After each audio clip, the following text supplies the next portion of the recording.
Hi friends, தையல் தொழிலில் 30 days 30 tips டே 13 பார்க்கலாமா?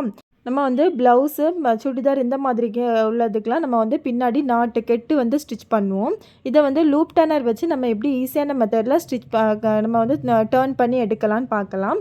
நமக்கு கெட்டுக்கு எவ்வளோத்துக்கு நீளத்துக்கு துணி வேணுமோ அந்த துணியை வந்து நீங்கள் இந்த மாதிரி தச்சு எடுத்துக்கோங்க. அது வந்து நாங்கள் 1/4 இன்ச்சுக்கும் கம்மியாக தான் தையல் போட்டிருக்கேன். போட்டுட்டு நம்ம மேலே அந்த தையலுக்கு முன்னாடி ஒரு சின்ன கட் போட்டுக்கோங்க. ஒரு 1/2 இன்ச்சு கீழே தாத்து கட் போட்டுக்கோங்க. போட்டுட்டு லூப் டர்னர் இந்த மாதிரி கீழே இருந்து உள்ளே விட்டுக்கோங்க. விட்டுட்டு நம்ம மேலே எடுத்துட்டு கீழே அப்படியே லைட்டாக எடுத்துகிட்டு இந்த மாதிரி நான் இப்போ போட்டிருக்க மாதிரியே போடுங்க. அந்த லாக் வந்து நம்ம அதை கட் பண்ண துணியில் லாக் விழுந்துடும். அதை அப்படியே திருப்பிட்டு நம்ம கீழே இழுத்தா நமக்கு வந்து அந்த துணி அழகாக கீழே இழுந்து வரும். இப்போ ஃபுல்லுமே அந்த மாதிரி கீழே இழுத்து எடுத்துகிட்டு நம்ம வந்து அந்த துணி லூப் டர்னரை எடுத்துக்கலாம். எடுத்துகிட்டு இந்த துணியை மேலே நம்ம இப்படி இழுத்து விட்டுட்டே இருந்தோம்னா நமக்கு கரெக்டாக அந்த துணி வந்து மேலே வர இழுத்து வந்துடும். நமக்கு நாட்டும் அழகாக வந்துடும். பாருங்கள், இந்த நாட்டோட அகலம் எவ்வளோ இருக்குன்னு 0.1 இன்ச்சுக்கும் கம்மியாக தான் இருக்குது.